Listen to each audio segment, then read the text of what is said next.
Hindi aksidente na naririnig mo ang mga salitang ito ngayon. Marahil may iba kang hinahanap o baka lumulutang ang isip mo, nagbabrowse sa telepono, sinusubukang iwasan ng bigat na nararamdaman mo sa dibdib. Pero nandito ka at kahit hindi mo pa naiintindihan, ang koneksyong ito ay hindi nagkataon lamang. Mayroong isang Diyos na alam ang tindi ng iyong pagod. Kitang-kita niya ang bigat na pasan mo sa iyong mga balikat at hindi niya pinalalagpas ang tahimik na kirot na humihigpit sa iyong kaluluwa. Alam niya ang tungkol sa mga numerong hindi magtugma, sa mga bayarin na naghihintay, sa mga gabi kung saan nagbibilang ka at muling nagbibilang, naghahanap ng pahinga, higit pa sa pera, alam din niya ang tungkol sa hindi nakikitang pagkaubos na nagsimulang sumaling sa iyong pananampalataya, iyong lakas ng loob at ang iyong pananaw sa buhay. Isipin mo sandali na ang langit ay yumuko para pakinggan ka, na ang bawat buntong hininga mo, pati na ang mga hindi nagiging salita, ay umaakyat tulad ng isang mahinang alingawngaw hanggang sa umabot sa pandinig ng tagapaglikha. Ang Salmo 34 ay eksaktong ganito, isang salamin na sumasalamin sa iyong panloob na boses. Hindi ang boses na ginagamit mo sa harap ng maraming tao, hindi ang boses na nagtatago ng alalahanin sa likod ng isang ngiti, kundi ang boses na nagsasalita ng malalim kapag nag-iisa ka. Ang tahimik na pagtangis na iyon na walang ibang nakakarinig ay itinatala niya na parang nagtatago ng isang kayamanan. At ngayon, bago pa man lubusang magliwanag ang umaga, nais ng Panginoon na sagutin ka. Hindi sa pamamagitan ng mabilis na solusyon o mabababaw na pangako, kundi sa pamamagitan ng isang tunay na paanyaya na bitawan ang takot, na hayaan siyang putulin ang mga tanikala na gumagapos sa iyo, pati na ang mga may pangalang utang. Baka iniisip mong masyado pang maaga para umasa, na marami pa ring bukas na bayarin, mga tawag na kailangang sagutin, at maraming kwento ng mga nabigong pagsubok.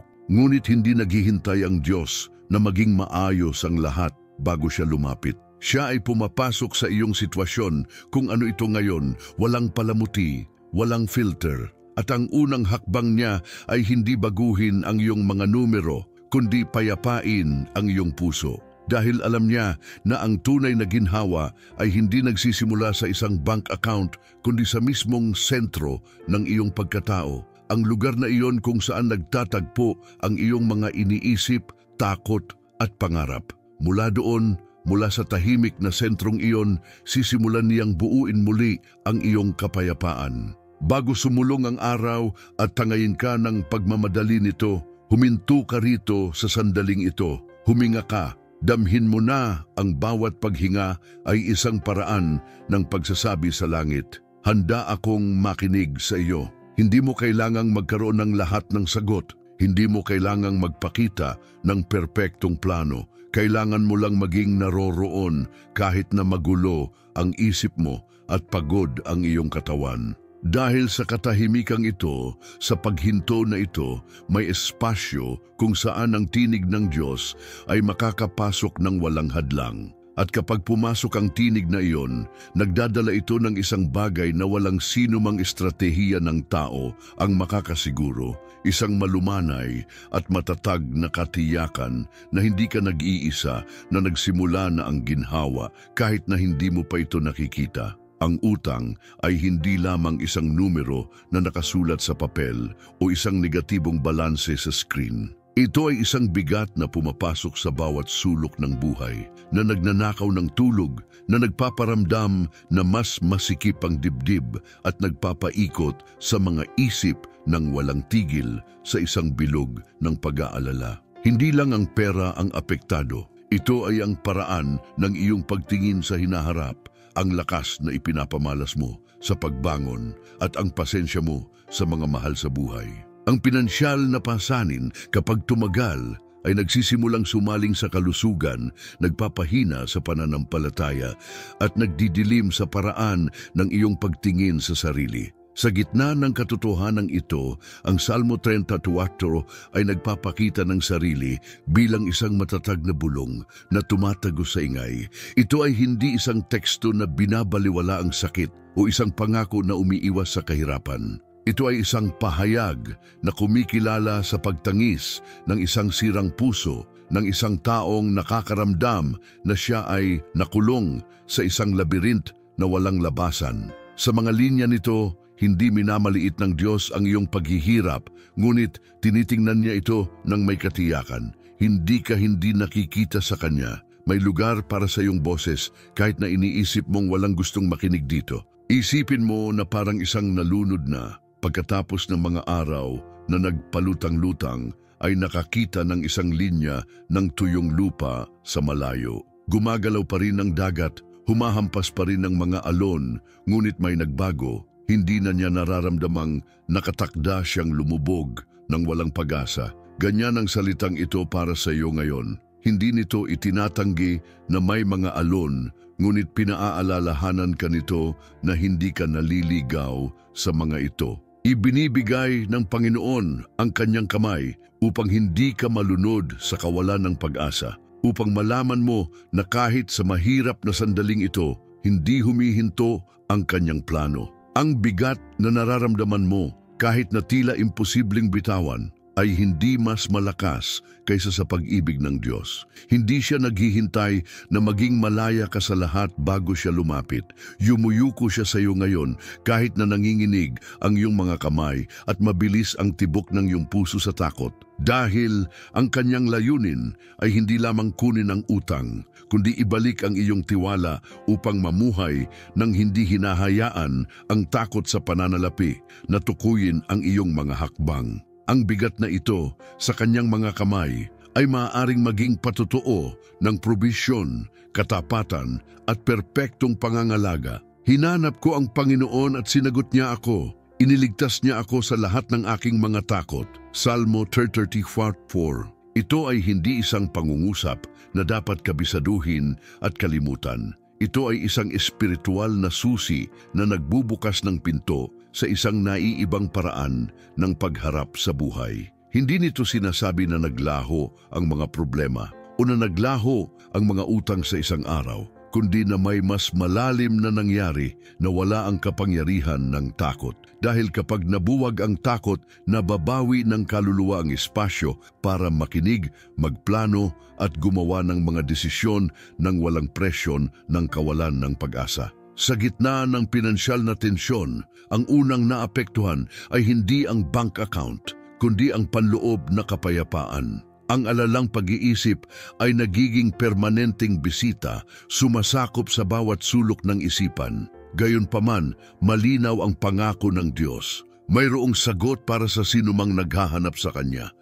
At ang sagot na iyon ay nagsisimula sa isang bagay na hindi mabibili ng pera, sa isang kalmado na hindi nakasalalay sa kalendaryo ng pagbabayad, sa isang ginhawa na hindi nakakabit sa halaga ng iyong kinikita. Isipin mong inuulit ang mga salitang ito sa pagsikat ng araw, bago tingnan ng iyong telepono o buksan ng isang email. Hinanap ko ang Panginoon at sinagot niya ako. Iniligtas niya ako sa lahat ng aking mga takot.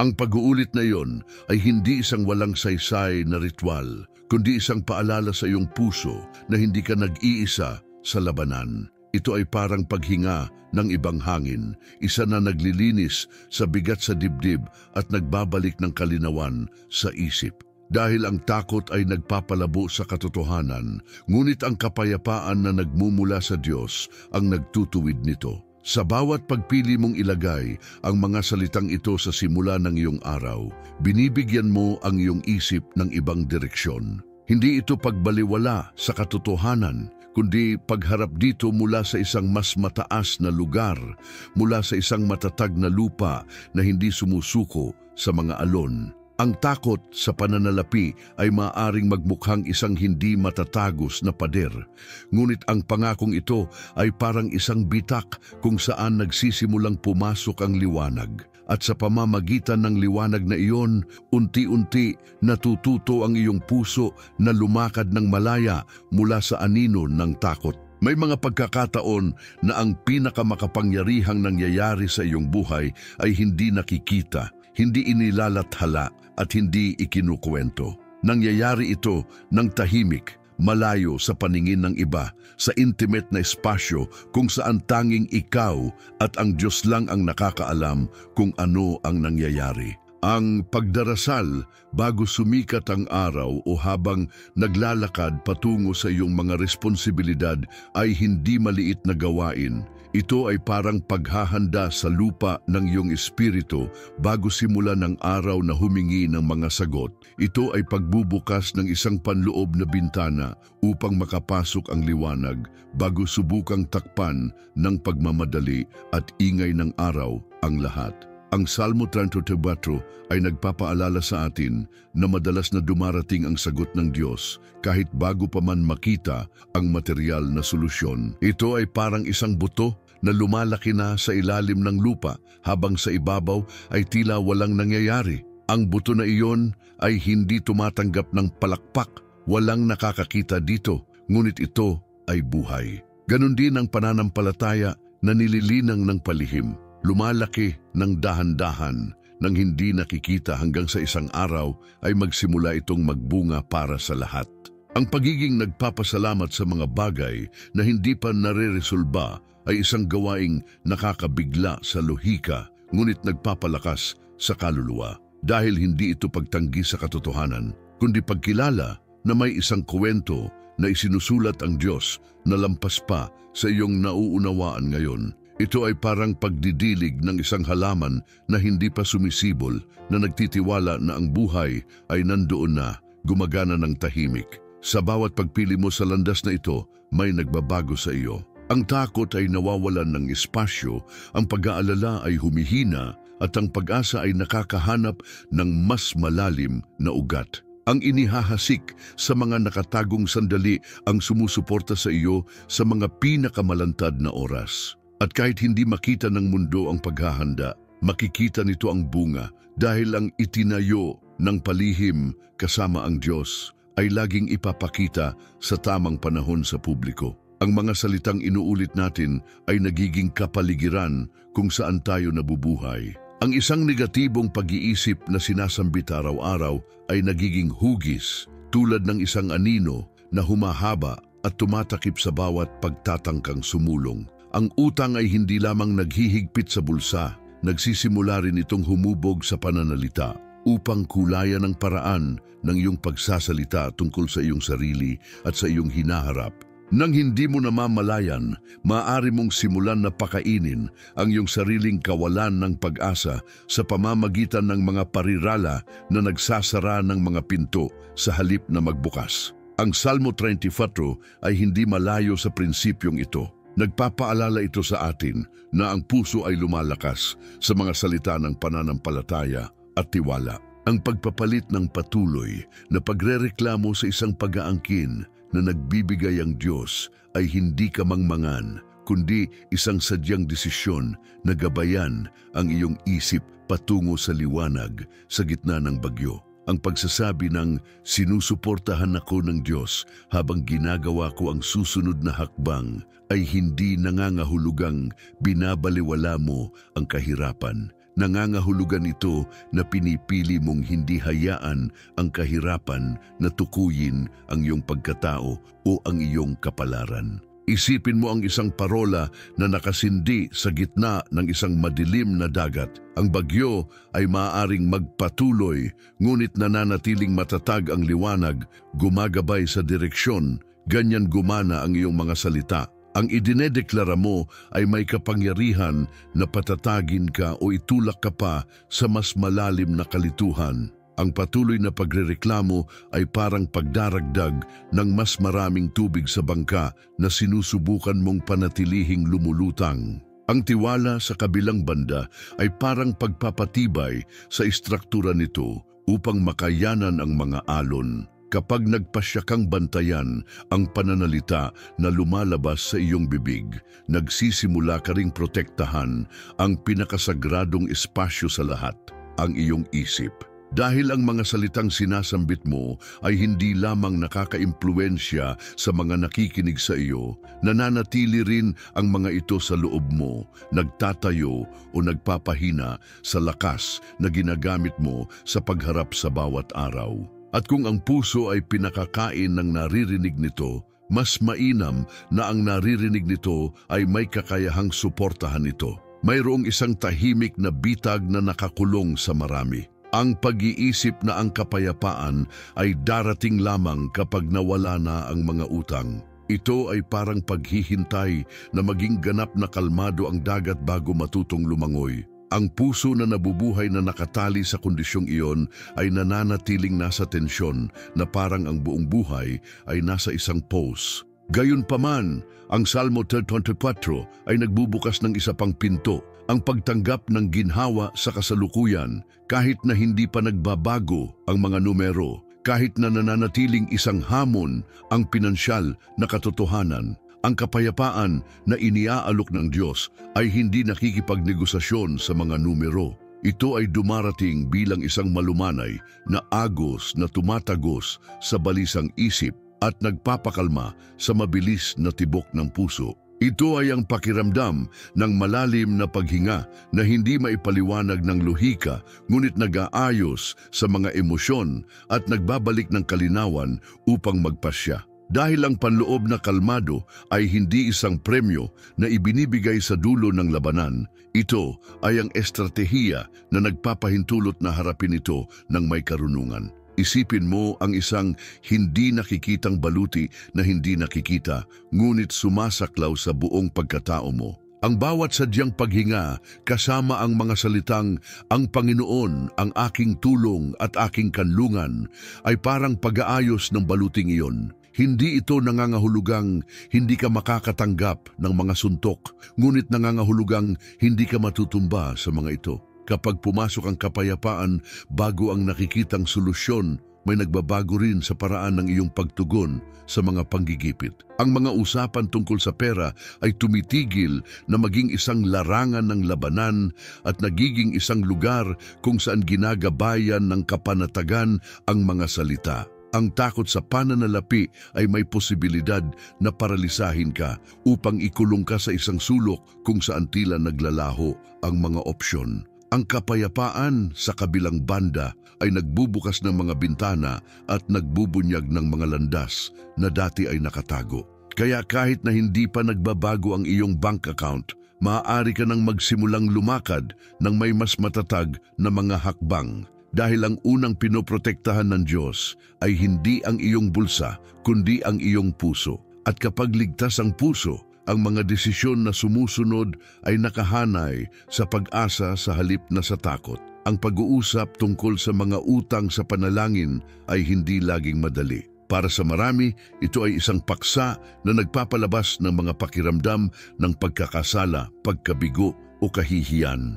Tila ba ang paglapit sa Diyos na may ganitong bigat ay isang tanda ng kahinaan o masamang pamamahala at ang maling ideyang iyon ang naglalayo sa puso mula sa tanging makakapagdala ng tunay na ginhawa. Gayunpaman, ang Salmo 34 ay nagpapatunay ng isang bagay na bumabali sa siklong ito.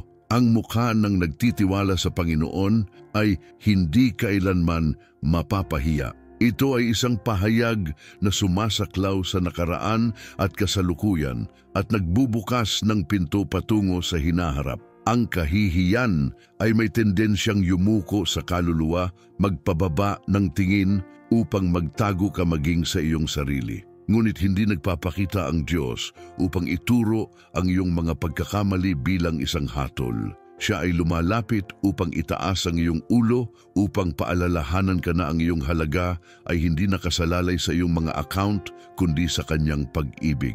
Kapag pinili mong paniwalaan na ang iyong kwento ay hindi tinutukoy ng isang negatibong balanse, nagsisimula kang lumakad sa isang naiibang direksyon. Ang pasasalamat ay nagiging isang bagong wika, isa na hindi tumatanggi sa mga kahirapan. Ngunit inilalagay ang mga ito sa ilalim ng liwanag ng pag-asa. Ang pagbabago ng iyong pagtangis sa paunang pasasalamat ay isang gawaing may malalim na pananampalataya. Ito ay parang pagsusuot ng bagong damit sa ibabaw ng sugat na nagsimula ng gumaling. Hindi ito nangangahulugang binabaliwala mo ang kailangan pang resolbahin, kundi pinipili mong kilalanin ang ginagawa na ng Diyos kahit na hindi mo pa ito nakikita ng buo. Ang pagbabagong ito sa pananaw ay hindi lamang nagpapalakas sa iyong espiritu. Binabago rin ito ang paraan ng iyong pagharap sa iyong mga responsibilidad dahil ang pasasalamat ay nagbubukas ng pinto sa isang mas malinaw at hindi gaanong impulsive na pananaw. Kapag napuno ang iyong puso ng pasasalamat, ang utang ay tumitigil na maging anino na nagdidikta sa bawat galaw mo. Nagsisimula kang makakita ng mga oportunidad kung saan dati ay mga limitasyon lamang. Ang nakaraan ay tumitigil na maging isang hatol at nagiging isang patutuo na nasa proseso ng pagbuo. Kaya ang dating naging dahilan ng kahihiyan ay nagiging isang kwento na nagsasabi tungkol sa probisyon, pagkatuto at katapatan ng Diyos. Ang Salmo 31 ay hindi lamang isang talata na babasahin sa mga sandali ng kapayapaan. Ito ay isang angkla para sa mga dumadaan sa magulong tubig. Ang mga salita nito ay hindi limitado sa pag-aliw, kundi kumikilos bilang isang buhay na pangako na may kakayahang suportahan kahit ang mga nakakaramdam na ang bigat ng utang at takot ay nagnanakaw ng kanilang hininga. Ang salmong ito ay hindi isinulat mula sa teorya, kundi mula sa karanasan ng isang pusong tumawag, narinig at sinagot. Hindi tinitingnan ng Diyos ang iyong sitwasyon nang walang pakialam. Hindi siya nananatiling malayo habang ikaw ay nakikipaglaban sa iyong mga alalahanin. Pinakikinggan niya ang bawat salita, bawat katahimikan, bawat pag-iisip na kung minsan ay hindi mo man lang maglakas loob na bigkasin. At kapag dumating ang kanyang sagot, hindi ito dumarating para lamang mapawi ang material na bagay, kundi para ibalik ang malalim na bagay, ang iyong tiwala, iyong pananampalataya, ang iyong panloob na kapayapaan. Ang ginhawa na dala niya ay hindi nakasalalay sa mga kalendaryo ng tao o sa mga pinansyal na estratehiya. Dumarating ito sa eksaktong sandali upang suportahan ka, upang malaman mo na hindi ka kailanman nag-iisa.